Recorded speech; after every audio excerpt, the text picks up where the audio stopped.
தகித்திடும் நெருப்பே. அத்தியாயம் 15. பூஜை அறையில் மனமுருக பாடிக்கொண்டிருந்தார் சீதா. பூஜையை முடித்து ஆரத்தி காட்டியவர் சாமி கும்பிட்டுவிட்டு கண்களை துடைத்துக் கொண்டு வெளியே வர அதை பார்த்த ரேவதி, என்னக்கா எதுவும் இல்லாதப்பதான் அவனை நினைச்சு அழுதுட்டு இருந்த, இப்பதான் அவன் உன் கண்ணு முன்னாடியே இருக்கானே, அப்புறம் எதுக்குக்கா இப்படி அழற என்றார் வருத்தத்துடன்.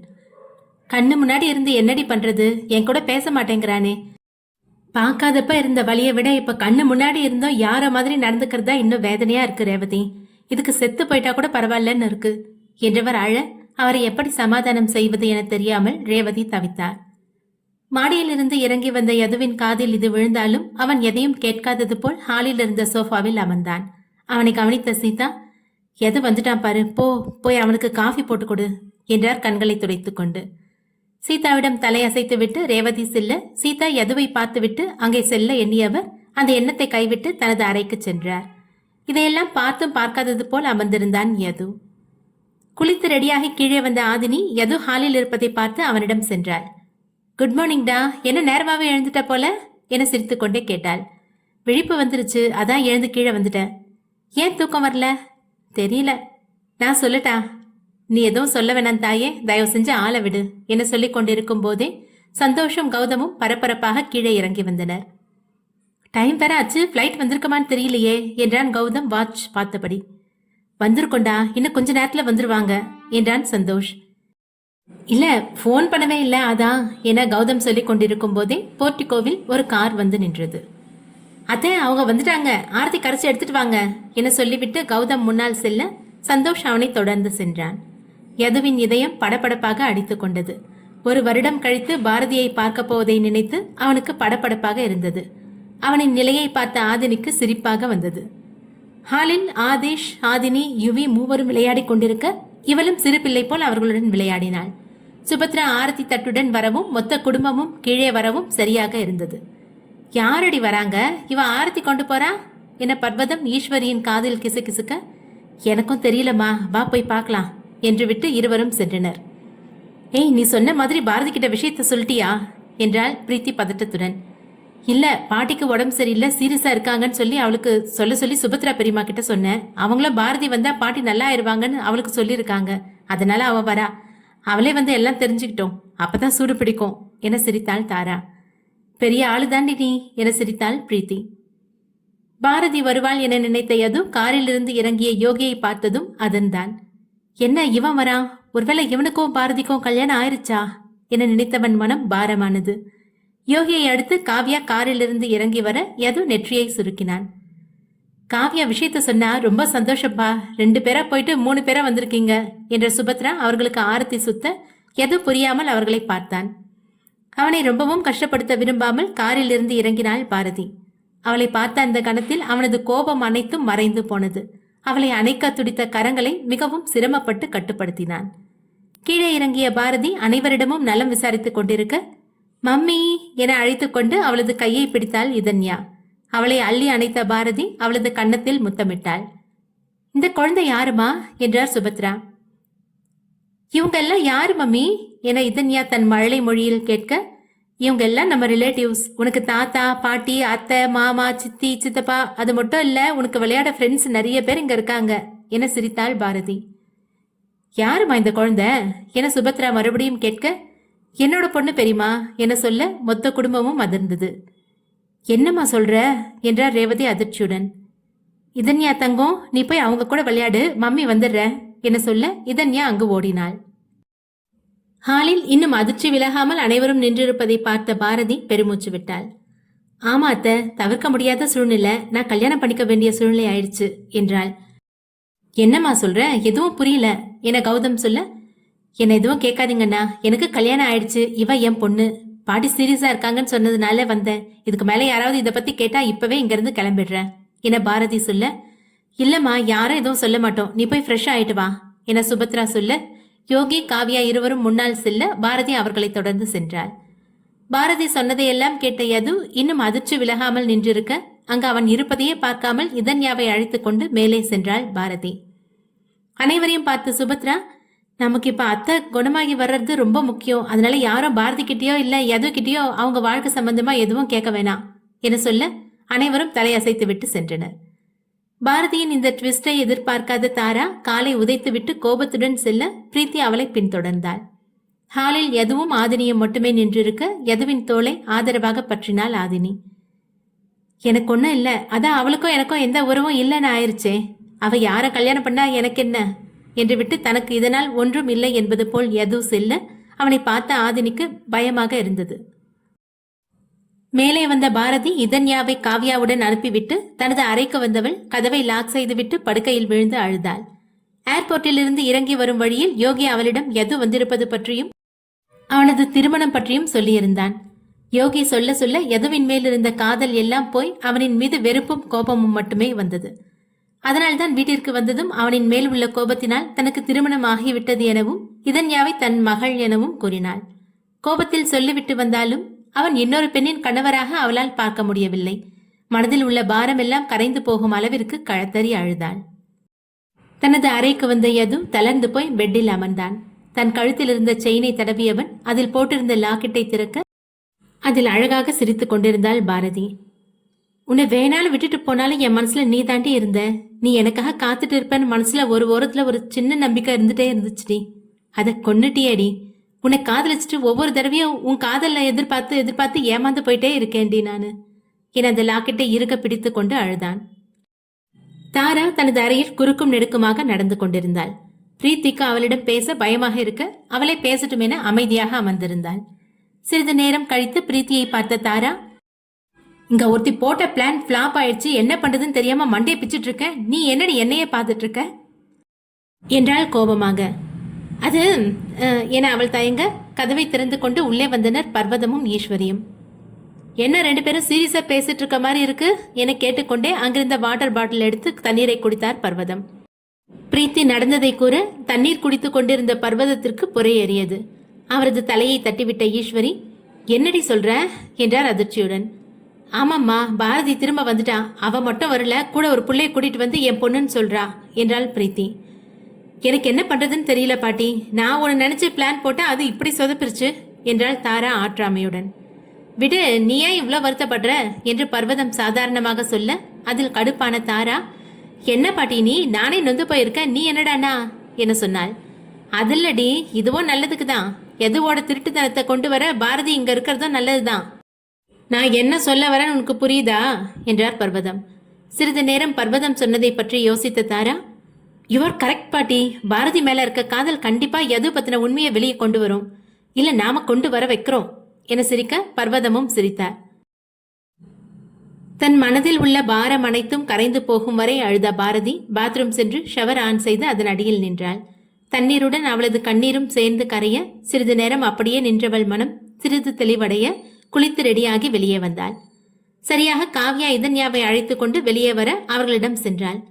பாரதியின் முகத்தை காவ்யா பார்க்க, என்னடி புதுசா பாக்குற மாதிரி பாக்குற என சிரித்தாள் பாரதி.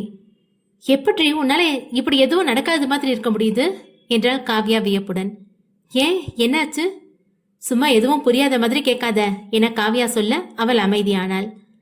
உன்னை மாதிரி இப்படி யாராலையும் இருக்க முடியாதுரி. தாலி கட்டின புருஷன், அதுவும் நீ நேசிக்கிற ஒருத்தன் இப்படி கண்ணு முன்னாடி இன்னொருத்தியோட புருஷனா நிக்கிறான். நீ என்னடி இப்படி சம்மந்தம் இல்லாத மாதிரி பார்த்துட்டு வர என்றாள் காவ்யா. பாரதி அதற்கும் புன்னகையை பதிலாய் தர, உன்னை புரிஞ்சுக்க யாருனாலும் முடியாதுரி என நொந்து கொண்டவள் இதன்யாவை அழைத்து கொண்டு கீழே செல்ல பாரதி அவர்களின் பின்னால் சென்றாள். எதுவை சாப்பிட அழைக்க வந்த ஆதினி அறையின் வாசலில் தயங்கி நின்றாள். இவன் வேற எந்த மைண்ட் செட்ல இருக்கான்னு தெரியலையே. நைட் தான் கொஞ்சம் நார்மலா இருந்தான், இன்னைக்கு பாரதியை அப்படி பார்த்ததும் எனக்கே அவ்வளோ ஷாக்கா இருக்கு. அவன் எந்த நிலைமையில இருக்கான்னு தெரியலையே என மனதில் நினைத்து கொண்டிருக்க எதுவே விசில் அடித்து கொண்டு வெளியே வந்தான். அவனை அதிர்ச்சியுடன் பார்த்த ஆதினி, என்னடா என்றாள். என்னடா என அவன் சிரித்து கொண்டே கேட்க, இங்க என்ன நடந்துட்டு இருக்கு, நீ என்னடானா இவ்வளோ கூலா இருக்க, எப்படிரா என்றாள் வியப்புடன். என்ன நடந்துச்சு அப்படி? எப்பா சாமி விடு, உன் கேரக்டரே என்னால புரிஞ்சுக்க முடியல என ஆதினி சோர்வாக சொல்ல அதற்கு சிரித்த யது, என்ன பேபி இதுக்கே டயர்டானா எப்படி, இன்னும் எவ்வளோ இருக்கு, வா கீழே போலாம் என அவளது தோளில் கை போட்டபடி கீழே அழைத்து செல்ல, ரைட்டு ஏதோ பிளான் பண்ணிட்டான், கடவுளே இவங்கிட்ட இருந்து என்னை எப்படியாவது காப்பாத்து என வேண்டியபடி அவனுடன் சென்றாள் ஆதினி. வா யது, உங்க ரெண்டு பேரையும் காணோன்னு நானே வரலான்னு இருந்தேன், வாங்க வந்து உட்காருங்க சாப்பிடலாம் என்றார் ரேவதி. வந்துட்டோம் சித்தி. என்ன டிஃபன்? சீக்கிரமா போடுங்க, ரொம்ப பசி என அவன் சாதாரணமாக இருப்பது போல் பேச, பாவம் ஆதினி தான் அவனை ஏதோ ஒரு வினோத ஜந்துவாக பார்த்தாள். என்ன பேபி, என்ன சைட் அடிச்சிட்டு இருக்க? சாப்பிடு என எதிரில் இருந்த பாரதியை பார்த்து கொண்டே ஆதினியிடம் சொன்னான். ஆனால் பாவம் இதையெல்லாம் பாரதி காதில் வாங்கவே இல்லை. இதன்யாவிற்கு சாப்பாடு ஊட்டி கொண்டிருந்தாள். போதும் மம்மி என இதன்யா எழுந்து போக பாரதி சாப்பிட ஆரம்பித்தாள். ரேவதி பரிமாறுவதை பார்த்தவள் பக்கத்தில் இருந்த சீதாவை பார்த்து, அவங்க ஒருத்தங்களே பரிமாறிட்டு இருக்காங்கல்ல, நீங்க சும்மா தானே நின்று இருக்கீங்க, பரிமாறலாம்ல என சொல்ல சீதா பாரதிக்கு பரிமாறினார். எதுவும் கண்டு கொள்ளாமல் அவன் பாட்டிற்கு சாப்பிட்டு கொண்டிருக்க பாரதி திடீரென கத்திக்கொண்டு எழுந்தாள். உங்களுக்கு அறிவில்லையா? இப்படியா கொதிக்கிற சாம்பாரை கையில ஊத்துவீங்க? ச்சே என சீதாவை பார்த்து கத்தினாள். அது இல்லம்மா, தெரியாம கை தவறி என சீதா கண்ணீருடன் சொல்ல, என்ன கை தவறி கால் தவறின்னு சொல்லிட்டு இருக்கீங்க? நல்லா தானே இருக்கீங்க, ஒழுங்கா வேலை செய்யறதுக்கு என்ன என அவள் பாட்டிற்கு கத்திக்கொண்டே போனாள். ஏய் என்னடி, அதான் தெரியாம நடந்துச்சுன்னு சொல்றாங்கல்ல, விடுடி என்றாள் காவ்யா. அப்படியெல்லாம் முடியாதுரி, இவங்க வேணும்னு தான் என் கையில ஊத்துனாங்க, இவங்க குணமே இதுதான், அதனால தானே இவங்க பையனை இவங்களை விலக்கி வச்சிருக்காரு, கிட்டத்தட்ட அனாதைதான் என சிரித்து கொண்டே சொல்ல, திடீரென ஏதோ சத்தம் கேட்க அனைவரும் அமைதியாகினர். சத்தம் வந்த இடத்தை திரும்பி பார்க்க யது தான் சாப்பிட்டு கொண்டிருந்த தட்டை தூக்கி எறிந்திருந்தான். அவனை பார்க்கவே பயமாக இருந்தது. கோவத்தில் கண்கள் சிவக்க எழுந்து நின்றவன், ஏன் உனக்கு கை காலில் நல்லதானே இருக்கு, போட்டு திங்க வேண்டியது தானே, உனக்கு எவ்வளவு தைரியம் இருந்தா ஏன் முன்னாடி என் அம்மாவை இப்படி தப்பா பேசுவ என அவளை அடிக்க கை ஓங்க சீதா அவனை தடுத்தார். பாரதி சற்றும் பயப்படாமல் அவனை நிமிர்ந்து பார்த்தவள், நீங்க தான் இவங்கள அம்மா இல்லைன்னு சொல்லிட்டீங்கல்ல, நான் இவங்கள சொன்ன உங்களுக்கு என்ன வந்துச்சு என கேட்டாள். அது எங்களுக்குள்ள இருக்க பிரச்சனை, அதுக்கு நீ இவங்களை திட்டுறப்ப அதை நான் பார்த்துட்டு இருப்பேன்னு நினைக்காத, 1000 இருந்தாலும் இவங்க ஏன் அம்மா, அது எப்பவோ மாறாது, இனி ஒரு தடவை இந்த மாதிரி நடந்துச்சு கொன்றுவேன் என கண்கள் சிவக்க சொன்னவன் சீதாவிடம் திரும்பி, அவதான் பேசுறான்னா நீங்க அதை பார்த்துட்டு இருக்கீங்க, உள்ள போங்கம்மா என்றான்.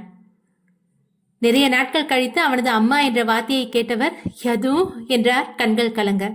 அவரது கண்ணீரை துடைத்து விட்டவன், நீங்க அழுத்ததெல்லாம் போதுமா, உங்க பையன் நான் இருக்கேன், யார் உங்களை என்ன சொல்றாங்கன்னு பாக்குறேன் என பாரதியை முறைத்தபடி சொல்ல அவள் அதை கண்டு கொள்ளாமல் உட்கார்ந்து சாப்பிட ஆரம்பித்தாள்.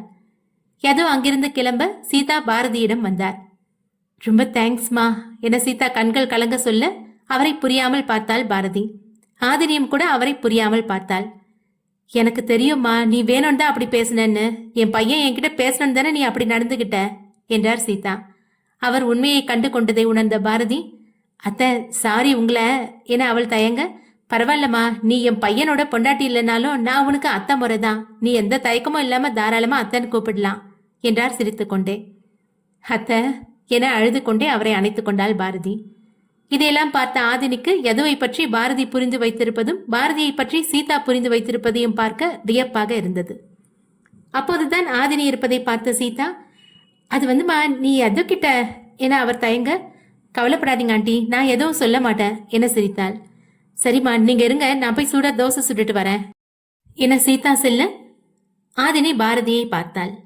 பாரதி அவளை பார்த்து சிநேகமாக புன்னகைக்க ஆதினியும் புன்னகைத்தாள். ஹாய், ஐ எம் பாரதி என கையை நீட்ட பதிலுக்கு கை குலுக்கிய ஆதினி தன்னை அறிமுகம் செய்து கொண்டாள். பாரதி அவளிடம் நட்புடன் பேச ஆதினிக்கு வியப்பாக இருந்தது. மனதில் நினைத்ததை அவளிடம் வெளிப்படையாகவே கேட்க பாரதி சிரித்தாள். ஏன் சிரிக்கிறீங்க என்றால் ஆதினி புரியாமல். ஒன்னல்ல, எனக்கு உங்க மேல எந்த கோபமும் இல்ல, என்னன்னு தெரியல, உங்ககிட்ட பேசணும்னு தோணுச்சு. ஏன் பேசக்கூடாதா? அப்படியெல்லாம் இல்லைங்க, நான் உங்களை அக்கான்னு கூப்பிட்டுமா என ஆசையாக கேட்க சிறிது யோசித்த பாரதி சம்மதமாக தலையசைத்தாள். சிறிது நேரத்திலேயே இருவரும் நெருங்கிவிட்டனர். ஆதினி சென்றதும் அவளிடம் வந்த காவியா, என்னடி நடக்குதுங்க என்றாள் வியப்புடன். ஏன் என்னாச்சு? அவ உன் புருஷனை 2வதா கட்டிக்கிட்டவடி, உனக்கு ஓரகத்தி, அவகிட்ட என்னமோ சொந்த தங்கச்சி மாதிரி பேசிட்டு இருக்க. இங்க பாரு காவியா, எனக்கு எது மேலேயே கோபம் இல்லை, எதுவும் என் வாழ்க்கையில இருந்து போயிட்டாரு, 2 பேரும் மனசு ஒத்து பிரிஞ்சிட்டோம், அவரு வேற ஒரு கல்யாணம் பண்ணிக்கிட்டாரு, அவ்வளவுதான், இதுல எந்த தப்பும் இல்லையே என்றாள் பாரதி. ஏய் என்னடி இப்படி சொல்ற, உங்களுக்கு இன்னும் டிவோர்ஸ் ஆகலடி, அதுதான் அன்னைக்கு நீ கிழிச்சு போட்டுட்டியே, இப்போ நீ அவரோட பொண்டாட்டி தான், அப்புறம் எப்படி அவர் 2வது கல்யாணம் பண்ண முடியும்? இது சட்டப்படி தப்பு, போலீஸ்ல ஒரு கம்ப்ளைண்ட் கொடுத்தா போதும், எது மாமா நிலைமை அவ்வளவுதான் என்றாள் காவ்யா. நானும் தான் இன்னொரு கல்யாணம் பண்ணிக்கிட்டேன், அதுவும் தப்பு தானே என பாரதி சொல்ல அதில் கடுப்பான காவ்யா, அரஞ்சேன்னு வை அவ்வளவுதான், என்ன இந்த வீட்டுல எல்லார்கிட்டயும் சொன்ன கதையை என்கிட்டயும் சொல்றியா? கொன்னுடுவேன், உனக்கு தான் அப்படி 2வது கல்யாணம் எதுவும் ஆகலையே, நீ இன்னும் எது மாமாவை தானே லவ் பண்ற என்றாள் காவ்யா. ஏய் சும்மா இர்றி, நீ வேற யாருக்கு அதுலயாவது விழுந்துற போகுது என அவளது வாயை பொத்தியவள் அவளை இழுத்து கொண்டு மேலே சென்றாள். இதையெல்லாம் மறைவாக நின்று கேட்டுக்கொண்டிருந்த உருவத்தின் மனதிலே ஒரு திட்டம் உதிக்க சிரித்துக்கொண்டே அங்கிருந்து சென்றது. கீழே பாரதியிடம் கத்திவிட்டு மேலே வந்தவன் அறையில் இருந்த பொருட்களை எல்லாம் கீழே தள்ளி உடைத்தான். சே, எப்படி நீ இப்படி மாறின? நான் நேசிச்ச பாரதி எவ்வளவு மென்மையானவ, பெரியவங்கள மதிக்கிறவ, எல்லார்கிட்டயும் அன்பா இருக்கிறவ. ஆனா இப்ப நீ என் பாரதியே இல்ல. என் மனசு முழுக்க உன் மேல வெறுப்பு மட்டும்தான் இருக்கு. உன் மேல நான் வச்ச காதலை நீ கொன்னுட்டியேடி என்றவன் தன் கழுத்தில் போட்டிருந்த செயினை கழட்டி தூக்கி விசிற அது பெட்டின் அடியில் போய் விழுந்தது. தலையை அழுந்த கோதியவன் கதவை அரைந்து சாத்திவிட்டு காரை வேகமாக எடுத்துக்கொண்டு அங்கிருந்து சென்றான். அவன் கோபமாக காரை எடுத்துக்கொண்டு செல்வதை மாடியிலிருந்து கண்ணீருடன் பார்த்து கொண்டிருந்தாள் பாரதி. ஹாலில் கௌதம் யோசனையுடன் அமர்ந்திருக்க அங்கு வந்த சந்தோஷ் அவனிடம் சென்றான். என்னடா ஏதோ யோசனையில் இருக்க மாதிரி இருக்கு என்றான் சந்தோஷ். இல்ல, பாரதியும் காவியாவும் பேசிட்டு இருந்ததை நான் கேட்டேன், அதை பத்தி தான் யோசிச்சுட்டு இருக்கேன் என்றான் குழப்பத்துடன். ஒட்டு கேட்டதும் இல்லாம அதுல குழப்பம் வேறையா என்றான் சந்தோஷ் சிரித்து கொண்டே. இல்லடா, விஷயம் ரொம்ப சீரியஸ் என்றவன் தான் கேட்டதை அவனிடம் சொல்ல அவன் அதிர்ந்து போய் அவனை பார்த்தான். என்னடா சொல்ற? பாரதி சிஸ்டருக்கும் கல்யாணம் ஆகலையா என்றான் அதிர்ச்சியுடன். ஆமாடா, அந்த குட்டி பாப்பா கிட்ட அம்மா மாதிரி நடிச்சிட்டு இருக்கா. அது சரிடா, இங்க நம்ம கிட்ட ஏன் 2வது கல்யாணம் ஆயிடுச்சுன்னு போய் சொல்லணும்? இது எல்லாத்துக்கும் பதில் ஒருத்தர் கேட்டா தெரியும். யாருடா என்றான் சந்தோஷ் புரியாமல். சொல்றேன் வா, சீக்கிரம் இதுக்கு ஒரு முடிவு கட்டுவோம் என்றவன் சந்தோஷை அழைத்து கொண்டு வெளியே சென்றான். Coffee shop. ஒரு பெரிய காஃபி ஷாப் முன்னால் காரை நிறுத்திய கௌதம் காரில் இருந்து இறங்க சந்தோஷ் இறங்கினான். இங்க எதுக்குடா வந்திருக்கோம் என்றான் புரியாமல். சொல்றேன் வா என்றவன் உள்ளே செல்ல அவன் பின்னால் சந்தோஷம் சென்றான். ஹாய் கைஸ், வந்து நேரம் ஆச்சா என கேட்டுக்கொண்டே சீட்டில் அமர்ந்தான் கௌதம். நோ கௌதம், இப்பதான் வந்தோம் என்றான் யோகி. டேய், இவங்க கிட்ட பேசுறதுன்னா வீட்லயே பேசிருக்கலாமே, இவ்வளவு தூரம் எதுக்குடா வந்த என்றான் சந்தோஷ். அதானே, வீட்லயே பேசிருக்கலாமே, இங்க எதுக்கு வர சொன்னீங்க என்றாள் காவ்யா புரியாமல். வீட்டில் இந்த விஷயம் பேச முடியாது, அதான் இங்க வர சொன்னேன். அப்படி என்ன விஷயம் என்றான் யோகி. சொல்றேன், எதுவையும் பாரதியையும் நாம தான் சேர்த்து வைக்கணும் என்றான் கௌதம். அவன் சொன்னதை கேட்டு சந்தோஷ் அதிர மற்ற இருவரும் அவனை யோசனையுடன் பார்த்தனர். நீ என்ன லூசாடா? 2 பேரும் வேற ஒருத்தரை 2வது கல்யாணம் பண்ணிக்கிட்டாங்க, அவங்கள போய் சேர்த்து வைக்கணும்னு சொல்ற என்றான் சந்தோஷ். என்ன காவியா, அப்படியா? பாரதி கல்யாணம் ஆயிடுச்சு என அவளை பார்த்து கேட்க அது வந்து என அவள் தயங்க. ஆமாம் கௌதம், அவளுக்கு 2வது கல்யாணம் ஆயிடுச்சு, தீரனை கல்யாணம் பண்ணிக்கிட்டா என்றான் யோகி. அப்படியா என காவியாவை பார்த்து கௌதம் கேட்க, நான் தான் சொல்றேன்ல, நீ ஏன் அவளை கேட்குற என்றான் யோகி கோபத்துடன். நீங்க 2 பேரும் உண்மையாலும் பாரதியோட ஃப்ரெண்ட்ஸா? அவன் நல்லா இருக்கணும் அப்படிங்கிற நினைப்பு உங்களுக்கு இல்லையா என கௌதம் கோபத்துடன் சொல்ல காவியாவிற்கு அழுகை வந்தது. கண்ணீரை துடைத்து கொண்டவள், இனி மறைச்சு பிரயோஜனம் இல்லை, நான் உண்மையை சொல்லிடுறேன், பாரதிக்கு 2வது கல்யாணம்லாம் ஆகல என்றாள் காவியா. காவியா என யோகி அவளது கையை அமர்த்த, நீ சும்மா ஒரு யோகி என்றவள் கௌதமிடம் திரும்பி, ஆமா, பாரதிக்கு 2வது கல்யாணம் நடக்கல, அவ பொய் தான் சொன்னா என்றாள். எதுக்கு பொய் சொன்னா என்றான் சந்தோஷ். எதுவும் அம்மா 2வது கல்யாணம் பண்ணிக்கிட்டாங்க அப்படிங்கிற கோவத்துல இவளும் 2வது கல்யாணம் பண்ணிக்கிட்டேன்னு சொன்னா, மற்றபடி அவ மனசுல எது மாமா தான் இருக்காங்க என்றாள் காவ்யா. எப்படி சொல்ற என்றான் கௌதம். எனக்கு தெரியும், 100% சொல்றேன், அவ மனசுல எது மாமா தான் இருக்காங்க. ஆனா எது மாமா தான் அவளை மறந்துட்டு 2வது கல்யாணம் பண்ணிக்கிட்டாங்களே என்றாள் காவ்யா சோர்வுடன். அது உண்மைன்னு எப்படி நம்புறது? எந்த ஆதாரமும் அதுக்கு இல்லையே. எனக்கு என்னமோ அவன் பொய் சொல்றான்னு தான் தோணுது. அவன் மனசுல இன்னும் பாரதி தான் இருக்கா என்றான் கௌதம். எப்படி சொல்றீங்க என்றான் யோகி. அதன, அவளை ஏதோ பழி வாங்கறதுக்கு தானே எது மாமா கல்யாணம் பண்ணிக்கிட்டாரு, நீங்க என்ன எப்படி சொல்றீங்க என்றாள் காவ்யா புரியாமல்.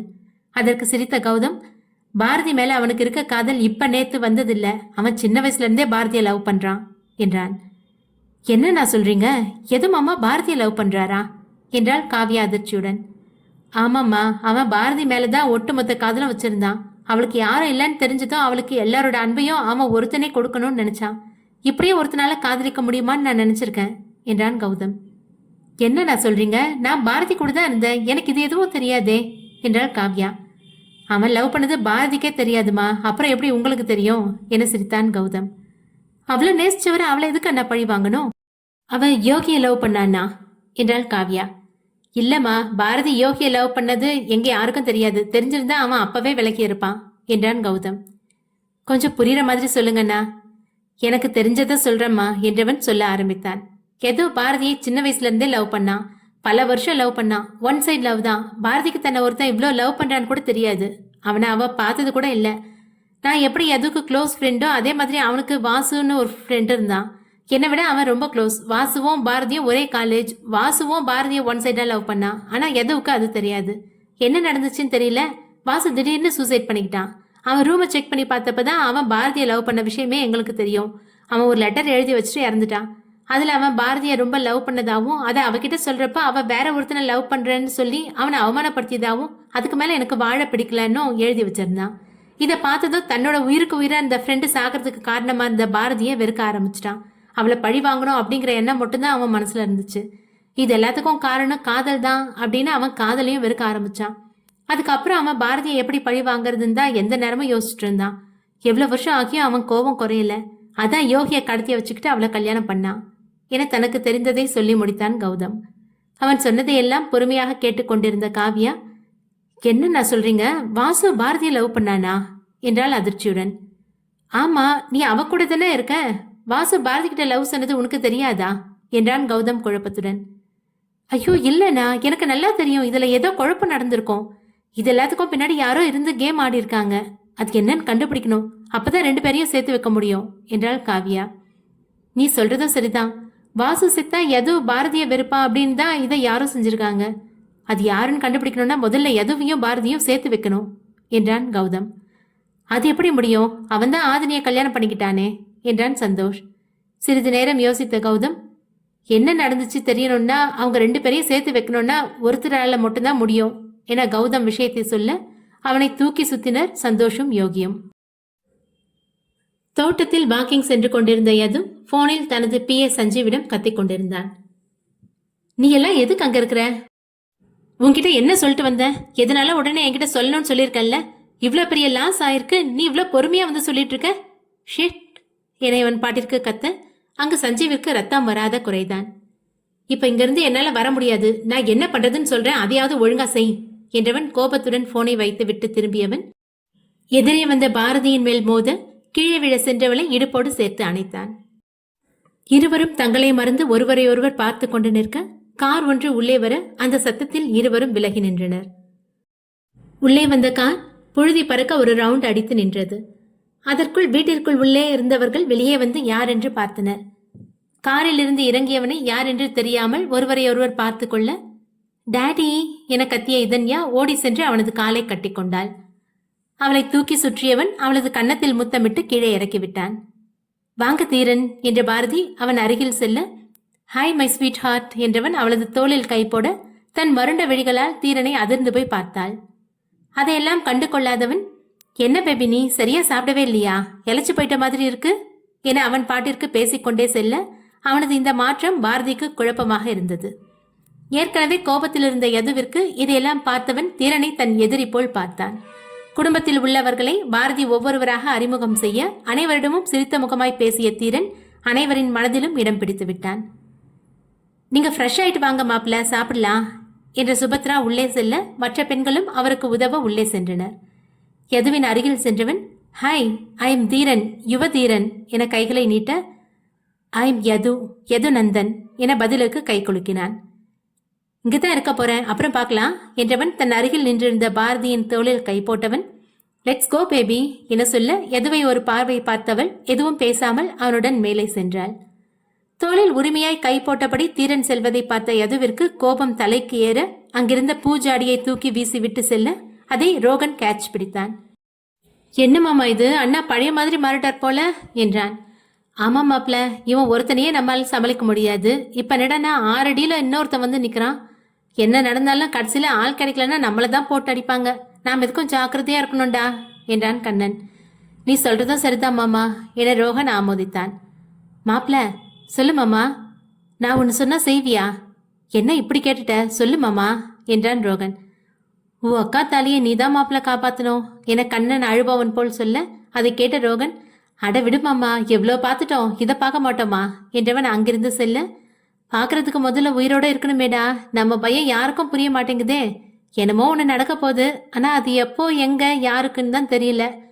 அப்பா புள்ளையரப்பா என்னை மட்டும் காப்பாற்றி விட்டுரு என கண்ணன் மனதில் பிரார்த்தனை செய்ய ஆரம்பித்தான். மேலே அறை வரை அமைதியாக வந்த பாரதி உள்ளே சென்றதும் தன் தோளின் மேல் இருந்த தீரனின் கையை தட்டி விட்டவள் கோபத்துடன் சென்று பெட்டில் அமர்ந்தாள். என்னாச்சு பாரதி, எதுக்கு இவ்ளோ கோபம் என்றான் தீரன் புரியாமல்.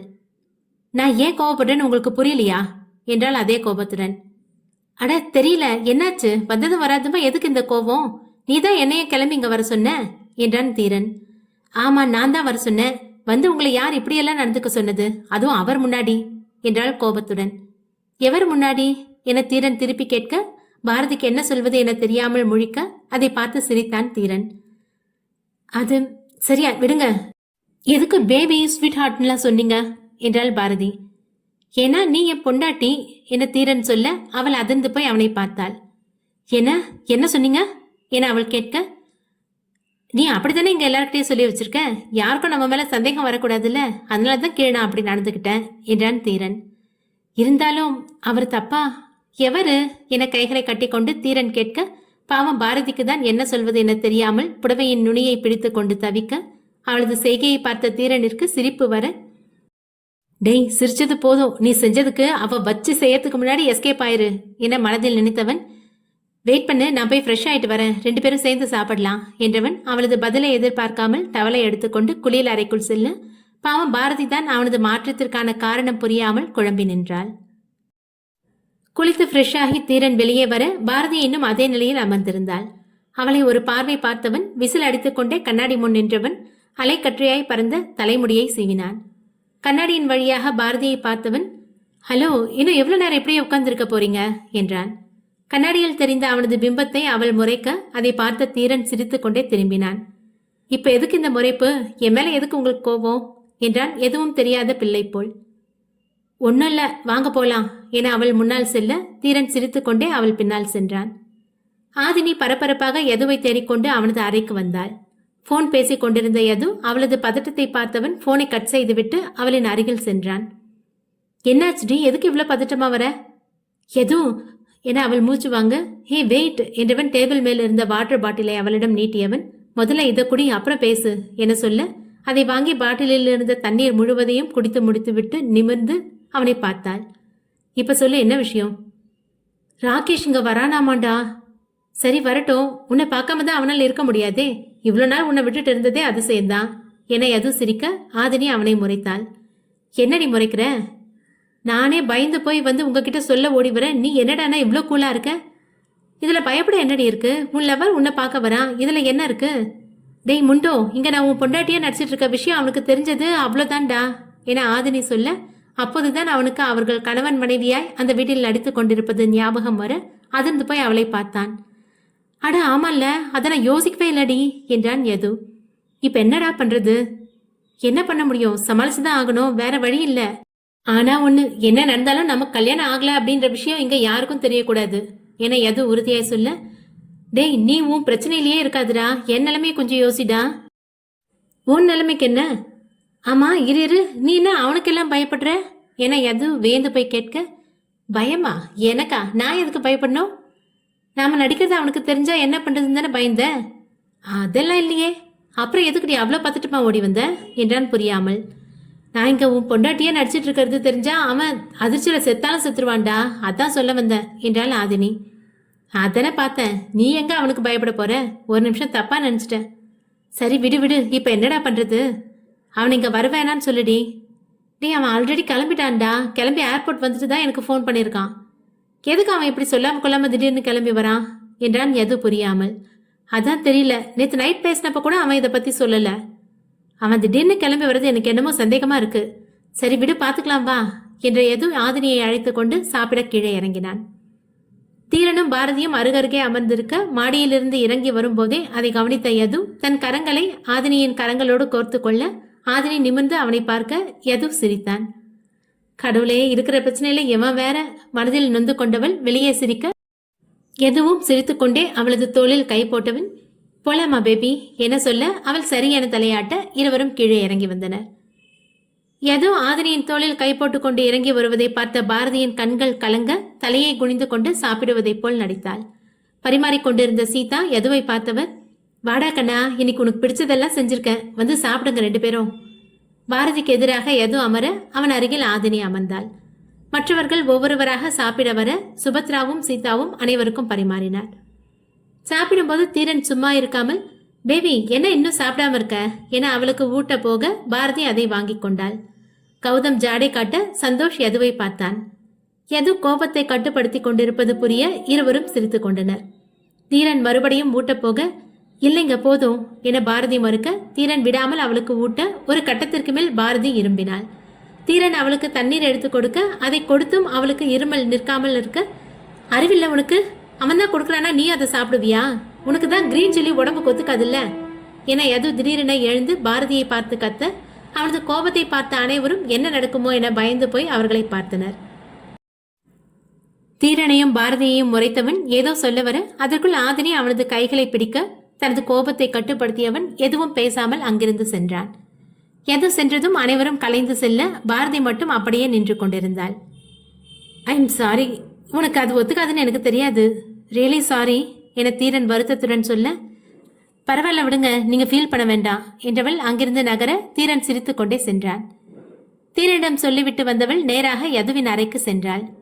யோசனையில் இருந்த யது தன் முன் நிழலாடுவதை உணர்ந்து நிமிர்ந்து பார்க்க லேசாக அதிர்ந்தான். அவன் பாரதியை அங்கு எதிர்பார்க்கவில்லை என அவனது பார்வையிலேயே தெரிந்தது. அதெல்லாம் சில நொடிகள் தான். என்ன விஷயம், ஏன் ரூம் வரைக்கும் வந்திருக்க என்றான் பழைய யதுவாக. ஒரு சந்தேகம், அதான் கேட்டுட்டு போலான்னு வந்தேன் என்றாள் கைகள் கட்டிக்கொண்டு. என்ன சந்தேகம்? எனக்கு கிரீன் சில்லி உடம்பு கொத்துக்காதுன்னு உங்களுக்கு எப்படி தெரியும் என அவள் நேரடியாக கேள்வியை கேட்க அவன் அதிர்ந்து போய் அவளை பார்த்தான். அவன் எதுவும் பேசாமல் அமைதியாக இருக்க பொறுமையை இழந்த பாரதி, சொல்லுங்க என்றாள் மறுபடியும். இதென்ன கேள்வி, நீ என் முன்னாள் பொண்டாட்டி, எத்தனை தடவை ஒன்றை சாப்பிட்ருக்கோம், அதை வச்சு தான் சொன்னேன். அவள் கண்ணை மூடி யோசிக்க, ஆத்தாடி என்ன இவ என்னைக்கும் இல்லாமல் இன்னைக்கு இவ்வளோ புத்திசாலித்தனமாக யோசிக்கிறா, இவளை எப்படி சமாளிக்கிறது என மனதில் எது பயத்துடனும் வெளியில் சாதாரணமாகவும் இருக்க சில வினாடி யோசித்தவள், இல்லை இங்கே வந்ததுக்கு அப்புறம் நான் கிரீன் சில்லி போட்ட எந்த சாப்பாட்டையும் சாப்பிடவே இல்லை, எனக்கு நல்லா தெரியும். அப்படி இருக்கப்போ உங்களுக்கு எனக்கு கிரீன் சில்லி சேராதுன்னு எப்படி தெரியும்? ஒழுங்கா உண்மை சொல்லுங்க. உன்னை எவ்வளோ வருஷமா காதலிக்கிறேன்டி, இது கூட தெரியலனா எப்படி? இன்னொருத்த மனைவியா இருக்க உன்கிட்ட இதை நான் எப்படி சொல்லுவேன்? உன்கிட்ட இப்படி பேசினா சரிப்பட்டு வராது என நினைத்தவன், ஏய் சும்மா என்கிட்ட வந்து கேள்வி கேட்டுட்டு இருக்காத, என்ன கேள்வி கேட்குற உரிமை உனக்கு இல்லை, உனக்கு பதில் சொல்லணுன்ற அவசியமும் எனக்கு இல்லை. புருஷன் கூட வந்தியா இருந்தியான்னு போயிட்டே இரு, தேவையில்லாமல் என்கிட்ட வந்து கேள்வி கேட்டுட்டு இருக்காத, அதுக்கான தகுதியும் உனக்கு இல்லை என அவளிடம் கத்திவிட்டு எது செல்ல பாரதி அழுது கொண்டே தனது அறைக்கு ஓடினாள். ரோகனும் கண்ணனும் ஹாலில் டிவி பார்த்து கொண்டிருக்க ஆதேஷ், ஆதினி, இதன்யா மூவரும் விளையாடி கொண்டிருந்தனர். டிவியில் வந்த ஒரு ஜோக்கிற்கு கண்ணன் வாய்விட்டு சிரிக்க ரோகன் சத்தமே இல்லாமல் அமர்ந்திருக்க, டேய் மாப்ள என கண்ணன் அழைத்தும் அவனிடம் அசைவில்லாமல் இருக்க கண்ணன் அவனது தொடையை நன்றாக கிள்ளிவிட, என்ன மாமா என கத்தினான் ரோகன். என்ன மாப்ள, ஏதோ பலமான யோசனையில் இருக்க மாதிரி இருக்கு. அதெல்லாம் ஒன்றும் இல்லை மாமா. அட சொல்லு மாப்ள, நான் தான் பார்த்தேனே ஏதோ ரொம்ப தீவிரமாக யோசிச்சுட்டு இருந்தியே, சொல்ல என்னன்னு, இந்த மாமா கிட்ட சொல்றதுக்கு உனக்கு என்ன தயக்கம்? இல்லை மாமா, இன்னைக்கு டைனிங்கில் நடந்ததை பற்றி தான் யோசிச்சுட்டு இருந்தேன் என்றான் வருத்தத்துடன். அதில் யோசிக்க என்ன இருக்கு மாப்ள? அண்ணி பாவம் இல்லை மாமா. அண்ணியா? எந்த அண்ணிடா என்றான் புரியாமல். அதான் மாமா, பாரதி அண்ணியை தான் சொன்னேன். என்னடா பண்ணுறது, இதில் நாம் எதுவும் பண்ண முடியாது, நடக்கிறத வேடிக்கை பார்த்துட்டு இருந்துடணும். என்ன மாமா நீ இப்படி பொறுப்பு இல்லாமல் பேசுகிற? போடா டேய், என்னாலெல்லாம் உன் அண்ணன் கிட்ட வாங்கி கட்டிக்க முடியாது சாமி, ஆளை விடு என கண்ணன் அங்கிருந்து செல்ல போக, சரி சரி விடு மாமா, வா அப்படியே கார்டனில் ஒரு வாக்கிங் போயிட்டு வரலாம் என ரோஹன் சொல்ல இருவரும் வெளியே வந்தனர். பேசிக்கொண்டே நடந்து வந்தவர்கள் அங்கு ஆதினி ஏதோ யோசனையுடன் நடந்து கொண்டிருப்பதை பார்த்து ரோகன், என்ன மாமா அண்ணி ஏதோ யோசனையில் இருக்காங்க, காலையில் நடந்ததை பற்றி யோசிச்சு டென்ஷனில் இருக்காங்களோ என்றான். அண்ணியா என்ற கண்ணன் சுற்றும் முற்றும் பார்த்தவன் ஆதினியை பார்த்துவிட்டு, நீ எந்த அண்ணியடா சொல்ற என்றான் புரியாமல். ஆதினி அண்ணியை தான் சொல்றேன் என ரோஹன் சொல்ல அவனை முறைத்த கண்ணன், சின்ன புள்ள கூட எல்லாம் சகவாசம் வச்சுக்கிட்டேன் பாரு, என்ன சொல்லணும்டா என்றான். அதில் மாமா நான் என்ன சொல்ல வரேன்னா, அவன் ஏதோ சொல்ல வர வாட்ச்மேன் கதவை திறந்து விட உள்ளே ஒரு கார் வர ரோகன் பேச்சை நிறுத்திவிட்டு அங்கு பார்த்தான். கண்ணனும் திரும்பி பார்க்க காரிலிருந்து இறங்கினான் ராகேஷ். யார் மாமா இது? எனக்கு மட்டும் என்னடா தெரியும், வா போய் பார்க்கலாம் என சொல்ல இருவரும் அவனிடம் சென்றனர். ராகேஷ் காரிலிருந்து இறங்க ஆதினி அவனை நோக்கி செல்வதற்குள் ரோஹனும் கண்ணனும் ராகேஷிடம் செல்ல ஆதினி அப்படியே நின்றாள். கண்ணனையும் ரோஹனையும் பார்த்த ராகேஷ், ஹாய் ப்ரோ என்றான் சிரித்து கொண்டே. ஹாய் என ரோஹன் சொல்ல கண்ணன் சிரித்து வைத்தான்.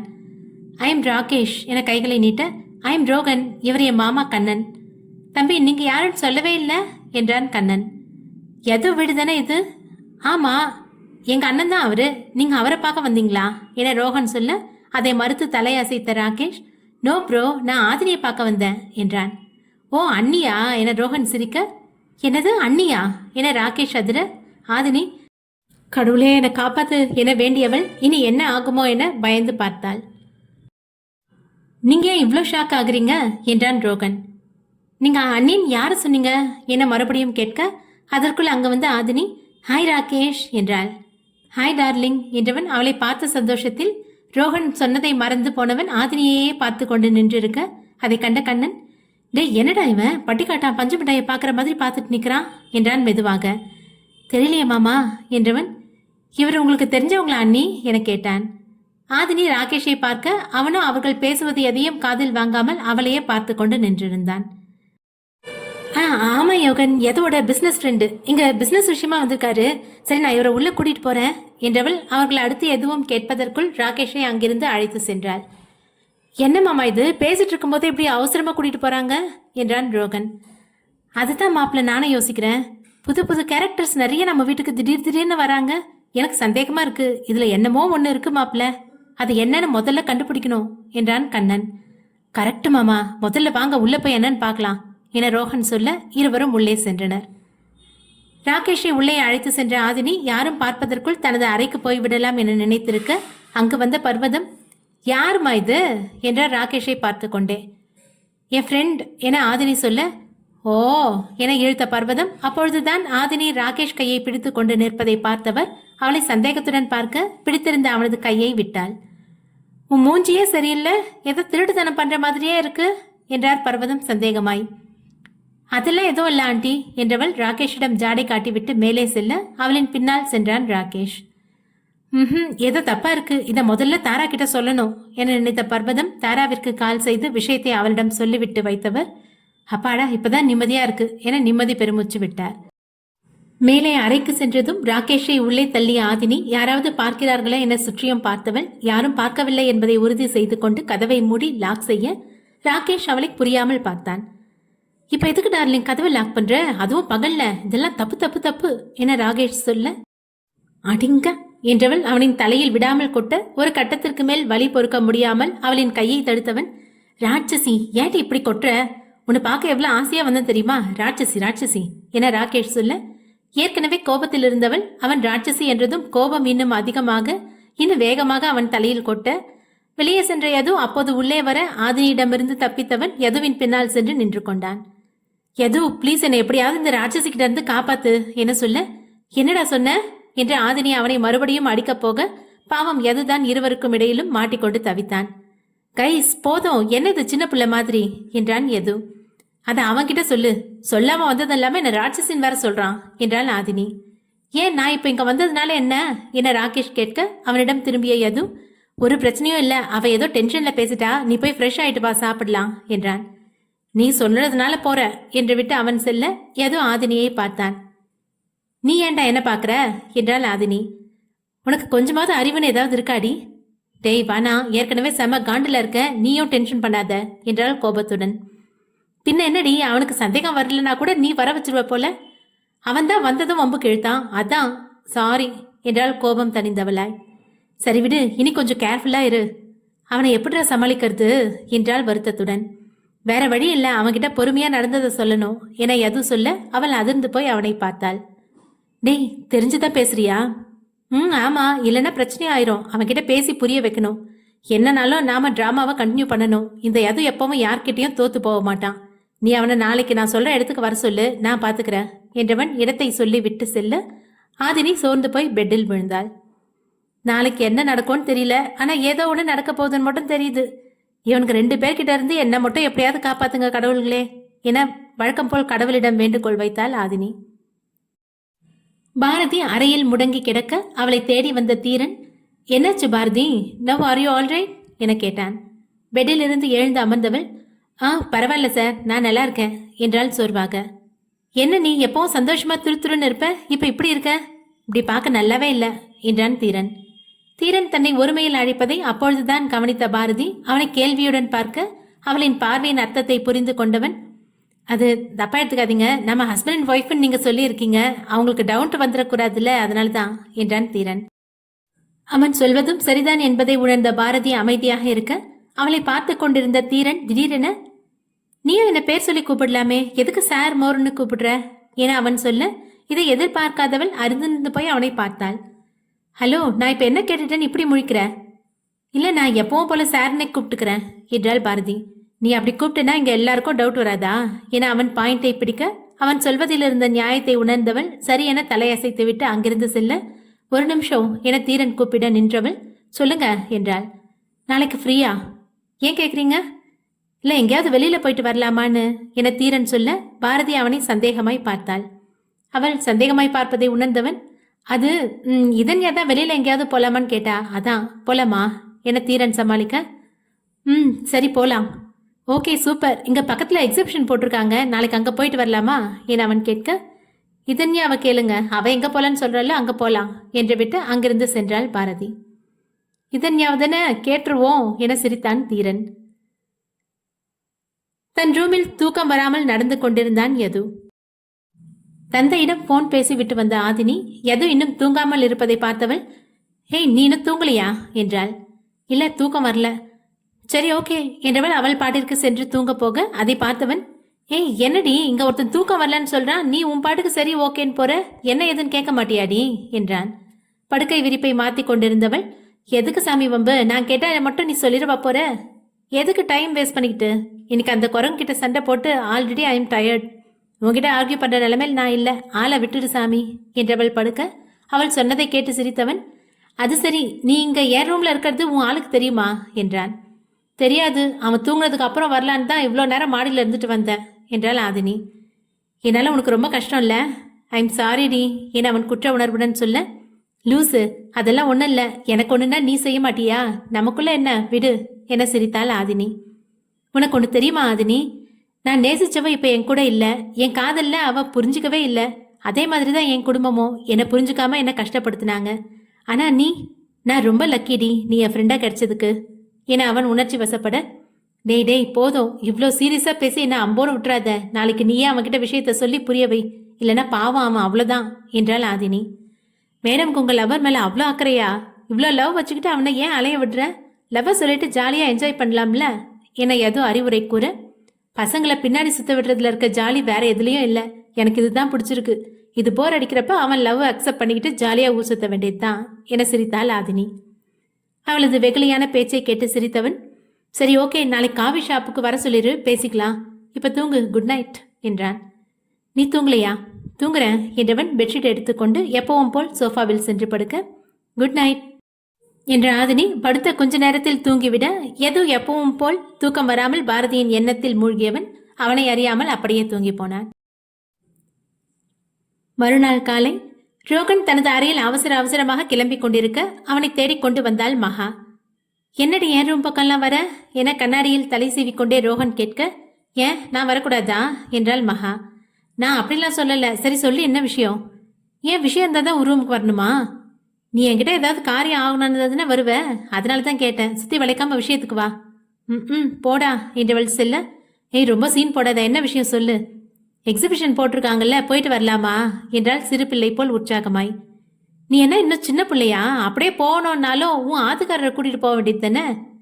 இல்லடா, பாவம் அவருக்கு ஒர்க் அதிகம், டிஸ்டர்ப் பண்ண வேணான்னு தான் அவர்கிட்ட கேட்கல, நீ வெட்டியா தானே இருக்க, வாடா போயிட்டு வரலாம் என்றாள் மகா. நான் வெட்டியா இருக்கிறேனா?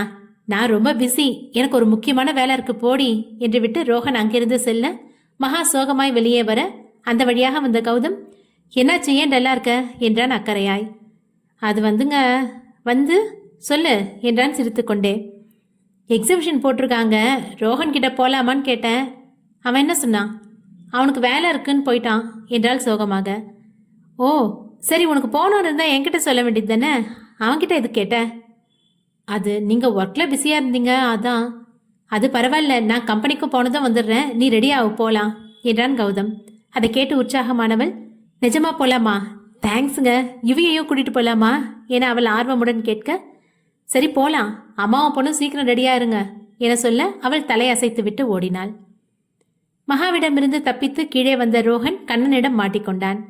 டே மாப்ள நில்லுடா, இங்க ஒருத்தன் குத்துக்கலாட்டம் நிக்கிறது கூட தெரியாம உன் பாட்டுக்கு போயிட்டு இருந்தா என்னடா அர்த்தம் என்றான் கண்ணன். அவன் சொன்னதை கேட்ட ரோஹன், நீயா மாமா, நான் குத்துக்கல்லுன்னு நினைச்சேன் என சிரிக்க, இதுதானே வேணாங்கிறது. சரி, நானும் உன் அக்காவும் கோயிலுக்கு போறோம், வா போயிட்டு வரலாம் என்றான் கண்ணன். இல்ல மாமா, எனக்கு முக்கியமான வேலை இருக்கு, பாய் என்றவன் அங்கிருந்து ஓட, என்ன அவன் இப்படி ஓடுறான், இது சரியில்லையே என நினைத்தபடி அங்கிருந்து சென்றான் கண்ணன். Coffee shop. ராகேஷும் ஆதினியும் யதுவிற்காக காத்திருந்தனர். ஆதினி அடிக்கடி வாட்சை பார்த்து கொண்டிருக்க அதை கவனித்த ராகேஷ், என்னாச்சு டார்லிங், எதுக்கு எவ்வளோ பதட்டமா இருக்க, எது வர வரைக்கும் ஒரு காஃபி சாப்பிடலாமா என்றான். அவனை முறைத்த ஆதினி, எனக்கு ஒரு ஹெல்ப் பண்றியா என்றாள் மெதுவாக. ஹெல்ப்பா, என்னது இது, புதுசா இந்த வார்த்தைலாம் சொல்ற, இதை செய்டான்னு ஆர்டர் போடு, உடனே செய்கிறேன் என்றான் ராகேஷ். போதும் போதும் நிறுத்து, எது வர வரைக்கும் கொஞ்சம் வாயை திறக்காம இரு, எனக்கு அது போதும் என ஆதினி சொல்ல வேறு வழி இல்லாமல் அமைதியாக இருந்தான் ராகேஷ். எது வருவான் என பொறுத்து பொறுத்து பார்த்த ஆதினி அவனை காணாமல் ஃபோன் செய்யலாம் என ஃபோனை எடுக்க, ஹாய் கைஸ், ரொம்ப லேட் ஆயிடுச்சா, டிராஃபிக்கில் மாட்டிக்கிட்டேன், சாரி என்றான். இவ்வளோ நேரம் பார்த்துட்டு சரி கால் பண்ணலான்னு இப்போ தான் ஃபோனை எடுத்தேன், நீ கரெக்டாக வந்துட்ட என சிரித்தாள் ஆதினி. அதற்கு சிரித்த யது ராகேஷை பார்க்க அவன் அமைதியாக அமர்ந்திருக்க, என்னாச்சு ராகேஷ், எதுவும் பேசாமல் அமைதியாக இருக்க என்றான். ராகேஷ் ஆதினியை பார்க்க அவன் எதற்கு பார்க்கிறான் என்பதை புரிந்து, சரி சரி ஓவரா ஆக்ட் பண்ணாத, வாயை திறந்துக்கோ என சொன்னதும் போதும் மடை திறந்த வெள்ளம் போல் அவன் பாட்டிற்கு பேச, ஹே கொஞ்சம் மீதி வை, காஃபி சாப்பிட்டியா என்றான் யது. இல்லை ப்ரோ, நீங்கள் வந்ததுக்கு அப்புறம் தான் காஃபின்னு மேடம் ஸ்ட்ரிக்டாக சொல்லிட்டாங்க என ரோகன் சொல்ல யது மூவருக்கும் காஃபி ஆர்டர் செய்தான். சரி ப்ரோ, சொல்லுங்க என்ன விஷயம், எதனால வீட்லேயே சொல்லியிருக்கலாமே, இங்கே எதுக்கு ராகேஷ் யதுவிடம் கேட்க, உனக்கு காஃபி வாங்கி தர்றதுக்கு என்றாள் ஆதினி. டார்லிங் போதும், என நீ ரொம்ப டேமேஜ் பண்ற, ஐம் பாவம் என அவன் அப்பாவியாய் சொல்ல, ஆதினி சும்மா இரு, எப்ப பாரு அவனை ஏதாவது சொல்லிட்டே இருக்கிற, ஃபர்ஸ்ட் நாம பேச வேண்டியதை பேசலாம் என யது சொல்ல ஆதினி வாயை மூடிக்கொண்டாள். ஓகே ப்ரோ, நீங்க சொல்லுங்க. அது ராகேஷ் என யது தயங்க, அவன் தயங்குவதை முதலாக பார்த்த ராகேஷ், என்ன ப்ரோ நீங்க என்கிட்ட பேச எதுக்கு தயக்கம், எதுனாலும் பரவாயில்ல சொல்லுங்க என்றவன் ஆர்டர் செய்த காஃபி வர அதை எடுத்து குடித்தான். ஆதினியை ஒருமுறை பார்த்த யது, ஆதினியும் நானும் புருஷன் பொண்டாட்டியா வாழ்ந்துட்டு இருக்கோம் என சொல்ல அதை கேட்டு காஃபி குடித்து கொண்டிருந்தவனுக்கு புரை ஏற ஆதினி அவனது தலையை தட்டினாள். டே எருமை, என்னடா உளர்ற, சரியா சொல்லி தொலைடா என ஆதினி யதுவை திட்ட, சாரி டங் ஸ்லிப் ஆகி மாத்தி சொல்லிட்டேன், புருஷன் பொண்டாட்டியா நடிச்சிட்டு இருக்கோம் என்றான் யது. நடிச்சிட்டு இருக்கீங்களா, எதுக்கு நடிக்கிறீங்க என ராகேஷ் கேட்க அவனிடம் ஒன்று விடாமல் அனைத்தையும் சொல்லிவிட்டு அவனது பதிலுக்காக யது அவனை பார்க்க அவன் ஆதினியை பார்க்க ஆதினி யதுவை பார்த்தாள். எக்ஸிபிஷனில் இருந்த கூட்டத்தை பார்த்து வியந்த மகா, என்னங்க இது, இந்த தடவை இவ்வளோ கூட்டம் இருக்கு என்றாள். சரி வாங்க அங்க போலாம் என்றவள் லேடிஸ் செக்ஷனுக்கு சென்றாள். அவளும் இதன்யாவும் மாறி வாரி அது இது என எடுக்க துளியும் முகம் சுளிக்காமல் அனைத்தையும் வாங்கி கொடுத்தான் கௌதம். ஹே டால், உனக்கு இந்த ஜிமிக்கி சூப்பரா இருக்கும் என பக்கத்தில் பழகிய குரல் போல் கேட்க திரும்பி பார்த்த மகா அதிர அந்த குரலுக்கு சொந்தக்காரனான ரோஹன் நிலைமையோ அப்படியே மாயமாய் மறைந்து விட்டால் பரவாயில்லை என்பது போல் இருந்தது. ரோஹனை அங்கு கண்ட கௌதம், என்னடா இங்க, யார் இந்த பொண்ணு என கேட்க அவன் திருவென முழிக்க அவன் அருகில் நின்றிருந்தவளோ, ஹலோ யாருங்க நீங்க, பப்ளிக் பிளேஸ்ல நின்றுட்டு இப்படி இன்டீசெண்டா கேட்டுட்டு இருக்கீங்க என அவள் பாட்டிற்கு எகிற, அவனை கேட்டா உனக்கு எதுக்குமா இவ்வளோ கோவம் வருது என்றாள் மகா. நாங்க லவ்வர்ஸ். என் ஆளை கேள்வி கேட்டா எனக்கு கோவம் வரும், ஆமா ஃபர்ஸ்ட் நீங்க யாரு என அவள் கேட்க, கொஞ்சம் சும்மா இறி என ரோஹன் அவளிடம் பார்வையினாலேயே கெஞ்ச அவள் எங்கு ரோஹனை பார்த்தாள். அவள் கவனம் முழுவதும் கௌதம் மற்றும் மகாவிடமே இருந்தது. ஓ அப்படியா, லவ்வர்ஸா என இழுத்த மகா, முக்கியமான மேல இருக்குன்னு வந்தீங்களே, அது இதுதானா என ரோஹனை பார்த்துவிட்டு கௌதமிடம் சொன்னாள். பாவம் ரோஹன் மாட்டிக்கொண்டு முழிக்க அவனது நிலையை பார்த்து பரிதாபப்பட்ட கௌதம் அந்த பெண்ணிடம், சாரிமா, உன் லவர் என் மச்சனன் சாயல் இருந்ததுனால கன்ஃபியூஸ் ஆயிட்டேன் என்றான் கௌதம். மச்சனனா, இவனுக்கு நான் மட்டும்தான், பெத்தவங்க கூட பிறந்தவங்க சொந்தக்காரங்க அப்படின்னு யாரும் இல்லை, ஸோ நீங்க ஆள் மாத்தி பேசிட்டு இருக்கீங்க என்றாள் அவள்.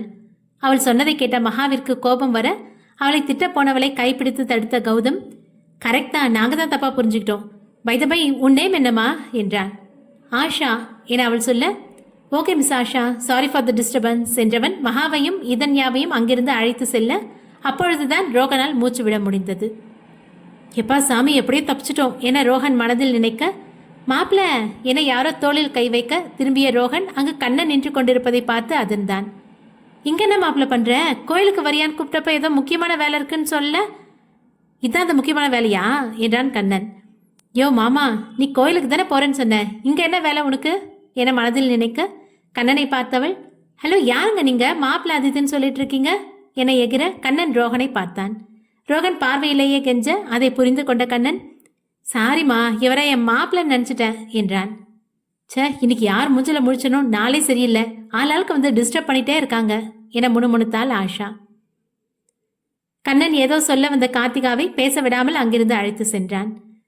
எப்பா முருகா, ரொம்ப நன்றி, உன் பக்தனை நீ சோதிக்க மாட்டேன்னு எனக்கு தெரியும், ரொம்ப ரொம்ப நன்றி முருகா என கண்களை மூடி வேண்டியவன் கண்களை திறக்க எதிரில் நின்றிருந்தவர்களை பார்த்து அதிர்ந்தான். ஐயோ இவங்களா, இவங்க கிட்ட மாட்டினா அவ்வளோதான், இன்னைக்கு டைமே சரியில்லை, கிளம்புறப்பவே அத்தனை டிஸ்டர்பன்ஸு, இப்போ ஒவ்வொருத்தரா வந்து டிஸ்டர்ப் பண்ணிட்டு இருக்காங்க, முதல்ல இவங்க கண்ணில் படாமல் ஆஷாவை இங்கேருந்து கூட்டிட்டு போயிடணும் என நினைத்தவன் தோடு பார்த்து கொண்டிருந்தவளின் கையை பிடித்தவன் அங்கிருந்து வேகமாக அழைத்து செல்ல, டே ஏன்டா இவ்வளோ வேகமாக கூட்டிட்டு போற, நான் இன்னும் கம்மல் எடுக்கவே இல்லைடா என கத்தினாள் ஆஷா.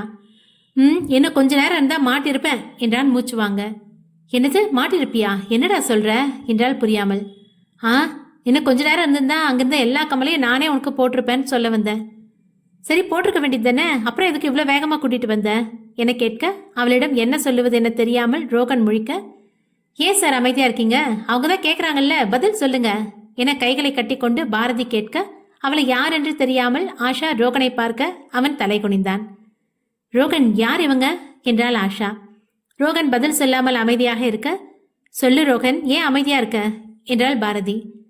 அப்பொழுதும் அவன் அமைதியாக இருக்க, அதில் கடுப்பான ஆஷா, இப்படி எதுவும் சொல்லாம இருந்தா என்னடா அர்த்தம், இவங்க யாருன்னு கேட்ட, வாய் திறந்து பேசு என்றாள் கடுப்புடன். ரோஹன் அப்பொழுதும் அமைதியாக இருக்க, நான் ரோஹனோட மாமா பொண்ணு, மை நேம் இஸ் பாரதி என தன்னை அறிமுகப்படுத்தி கொண்டாள் பாரதி. ரோகனோட மாமா பொண்ணா, அவனுக்கு யாரோ இல்லைங்க, நீங்க மாமா பொண்ணுன்றீங்க, விளையாடுறீங்களா என ஆஷா கேட்க, யார் சொன்ன அவனுக்கு யாரும் இல்லைன்னு, அவனுக்கு பெத்தவங்க, கூட பிறந்தவங்க, மாமா, அத்தை, பெரியம்மா, பெரியப்பா, அண்ணன், அக்கா, இப்படி எல்லா சொந்தமும் இருக்கு, அதுவும் எல்லாம் கூட்டு குடும்பமா இருக்கும் என பாரதி சொல்ல ஆஷா அதிர்ந்தாள். இவங்க என்ன சொல்றாங்க ரோகன், இவங்க சொல்றதெல்லாம் உண்மையா? ஆஷா, அது இவங்க சொல்றது உண்மையா இல்லையா, அதை மட்டும் சொல்லு. பாரதி முன்னால் பொய் சொல்ல விரும்பாதவன், ஆமா உண்மைதான் என்றான். அவன் அப்படி சொன்னதும் அவனை ஓங்கி அறைந்தாள் ஆஷா. அதை பார்த்த பாரதி கோபமாக ஆஷாவை ஓங்கி அறைந்தாள். யார கை நீட்டி அடிக்கிற, நானும் பார்க்குறேன், அவனை மரியாதை இல்லாம பேசுற, அடிக்கிற, தொலைச்சிருவேன் ஜாக்கிரத என கோபத்துடன் சொன்னாள் பாரதி. சுற்றி நின்றவர்கள் அனைவரும் அவர்களை வேடிக்கை பார்க்க ஆஷாவிற்கு அவமானமாக இருந்தது. என்ன நீ அடிச்சிட்டல்ல, இதுக்கு நீ அனுபவிப்ப என்றவள் ரோஹனிடம் திரும்பி, உன்னை போய் நம்பிடம் பாரு, என்ன சொல்லணும், இனி என் மூஞ்சில முழிக்காத என கோபத்துடன் அங்கிருந்து செல்ல, ரோஹன் எவ்வளவு கூப்பிட்டும் அவள் நிற்காமல் சென்றாள். பாரதி அவனையே பார்க்க, அண்ணி என அவன் ஏதோ சொல்ல வர தீரனும் இதன்யாவும் வருவதை பார்த்தவள், நீ ஏதோ சொல்ல வேணா, வீட்டுக்கு போய் பேசிக்கலாம் என்றாள். மம்மி, இந்த டாய் நல்லா இருக்கா, டேடி வாங்கி கொடுத்தாரு என்றாள் இதன்யா. சூப்பரா இருக்கு தங்கம் என்றாள். சரி கிளம்பலாமா பாரதி என்றவன் ரோகனை பார்த்து, ஹாய் ரோகன், எக்ஸிபிஷன் வந்தியா, இன்னும் ஒர்க் இருக்கா இல்லை எங்களோட வரியா என்றான். ஏதோ இடத்தில் அவன் வந்ததால் அவனை ரோகனுக்கு பிடிக்காமல் போனது. இல்லை நீங்கள் போங்க, எனக்கு கொஞ்சம் ஒர்க் இருக்கு என்று விட்டு அவன் செல்ல, நம்ம போலாம் வாங்க என பாரதி சொல்ல மூவரும் அங்கிருந்து கிளம்பினர். ராகேஷ் என்ன சொல்லுவான் என எதுவும் ஆதினியும் அவனையே பார்க்க சிறிது நேரம் அவர்களை காக்க வைத்தவன், ஓகே ப்ரோ, இதுல என் கேரக்டர் என்ன என்றான் சிரித்து கொண்டே. ஏதோ அவன் என்ன சொல்கிறான் என புரியாமல் ராகேஷ் என்றான்.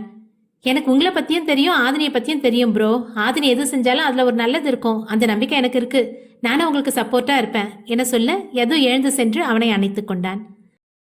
அவனை அணைத்த ராகேஷ் யதுவின் பின்னால் நின்றிருந்த ஆதினியை பார்த்து கண்ணடிக்க ஆதினி சிரித்தாள்.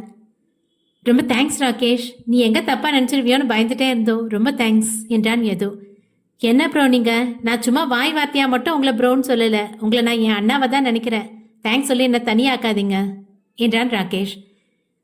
அதற்கு சிரித்த யது, சரி நீங்க பேசிட்டு இருங்க, நான் ஒரு கால் பண்ணிட்டு வந்துடுறேன் என்றவன் செல்ல ராகேஷ் ஆதினியை பார்த்தான். என்னடா அப்படி பார்க்குற என்றாள் ஆதினி.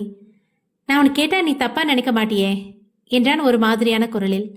அவன் என்ன கேட்கப் போகிறானோ என நினைத்த ஆதினி, என்னது என்றாள் கம்மிய குரலில். அவளின் அருகில் சென்றவன் அவளது கையை பிடித்து, அது வந்து என அவன் இழுக்க, என்ன இவன் இப்படி இழுக்கிறான், ஒருவேளை கிஸ் எதுவும் கேட்பானோ என ஆதினி நினைக்க, இன்னொரு கப் காஃபி வாங்கி தரியா எனக்கு சொல்ல முதலில் அவன் சொன்னதை கேட்டு திகைத்தவள் பிறகு, லூசு லூசு, உன்னை வச்சுட்டு நான் என்னதான் பண்ணுவேனோ, ஊர் உலகத்துல எல்லாம் எப்படி எப்படியோ இருக்காங்க, எனக்குன்னு வந்து வாச்சியே உன்னை என்றவள் அவனை அடிக்க துரத்த ராகேஷ் அவளிடமிருந்து தப்பிக்க ஓடினான். அவனை துரத்தி கொண்டு வந்த ஆதினி அங்கிருந்த டேபிளில் கால் மோத அம்மா என வலியில் துடித்தாள். அவளிடம் வந்த ராகேஷ் கீழே குனிந்து முட்டி போட்டவன் அவளது காலை எடுத்து தனது தொடையின் மேல் வைத்து பார்க்க இடித்த இடம் சிவந்து வீங்கி போயிருக்க அதை தேய்த்து விட்டான். ஆதினி வலியில் முகம் சுழிக்க ராகேஷ் கண்கள் கலங்கியது. அதை மறைந்திருந்த ஒரு உருவம் போட்டோ எடுத்துவிட்டு சிரித்துக்கொண்டே அங்கிருந்து சென்றது. போன் பேசிவிட்டு வந்த யது அவர்கள் டேபிள் சுற்றி கூட்டமாக இருக்க அவசர அவசரமாக கூட்டத்தை விலக்கி கொண்டு சென்றவன் அவர்கள் நின்றிருந்த நிலையை பார்த்தவன் வயிற்றை பிடித்துக் கொண்டு சிரித்தான். அவன் சிரித்த சத்தத்தில் தங்களை மறந்து கனவு உலகத்தில் இருந்தவர்கள் நிகழ்காலத்திற்கு வர, என்ன ப்ரோ 2 பேரும் இப்படி ஃப்ரீ ஷோ காட்டிட்டு இருக்கீங்க என எது சொல்ல, அப்பொழுதுதான் இருவரும் சுற்றி இருந்த கூட்டத்தை பார்த்து ஒருவரையொருவர் விட்டு விலகினர். ரொம்ப லேட் ப்ரோ என எது சொல்ல ராகேஷ் தலையை சொரிந்தான். அவன் தலையில் அடித்த ஆதினி, உன்னால என் மானமே போச்சுடா என திட்டிவிட்டு அங்கிருந்து செல்ல ராகேஷ் அவளிடம் கெஞ்சிக்கொண்டே அவளின் பின்னால் ஓடினான். அதை பார்த்த யதுவிற்கு தன்னால் அவர்களைப் போல் இருக்க முடியவில்லையே என பொறாமையாக இருந்தது. நீ மட்டும் என்ன என் காதல புரிஞ்சிட்டு இருந்திருந்தா நம்மளை பார்த்து மற்றவங்க பொறாமப்படுற மாதிரி ஒரு வாழ்க்கை வாழ்ந்திருக்கலாம். ஆனா இப்ப என்னையே இன்னொருத்தரை பார்த்து பொறாமப்பட வச்சுட்டு இல்லடி, என் சந்தோஷத்தை கெடுத்துட்டு என்ன வேணான்னு போயிட்டு இன்னொருத்தனை கட்டிக்கிட்டு வந்து என் முன்னாலேயே சந்தோஷமா இருக்கியா, உன்னை சும்மா விட மாட்டேன்டி என இறுகிய முகத்துடன் அங்கிருந்து சென்றான் யது. தீரனும் பாரதியும் வீட்டிற்கு வர பாரதிக்காக காத்திருந்த சீதா, உனக்கு ஃபோன் பண்ணிட்டே இருந்த, நீ ஏமா எடுக்கல என்றார். இல்லையே அத்தை, உங்க கால் எனக்கு வரவே இல்லையே என்றவள் ஃபோன் எடுத்து பார்க்க அதில் நிறைய மிஸ்டு கால் இருக்க அப்பொழுதுதான் ஃபோன் சைலண்டில் இருப்பதை கவனித்தாள். சாரி அத்தை, ஃபோன் சைலண்ட்ல இருந்திருக்கு, நான் கவனிக்கல. என்ன விஷயம், இத்தனை தடவை கூப்பிட்டுருக்கீங்க என்றாள் பாரதி. அம்மாவுக்கு நினைவு வந்துருச்சு, கண்ணு முழிச்சு பார்த்ததும் உன்னைதான் கேட்டாங்க, அதான் உனக்கு கால் பண்ண என சீதா சொல்ல பாரதியின் சந்தோஷத்திற்கு அளவே இல்லை. என்னத்த சொல்றீங்க, உண்மையாவா, பாட்டி கண்ணு முழிச்சிட்டாங்களா என்றால் கண்கள் கலங்க. ஆமாம்மா, வா போய் பார்க்கலாம் என சீதா சொல்ல, சரியத்த வாங்க போலாம் என பாரதி சொல்ல, பாரதி ஒரு நிமிஷம் என சீதா சொல்ல பாரதி நின்றார். சொல்லுங்க அத்த. அது என சீதா தயங்க, என்கிட்ட என்ன தயக்கம் உங்களுக்கு, என்ன விஷயம் சொல்லுங்க என்றாள் பாரதி.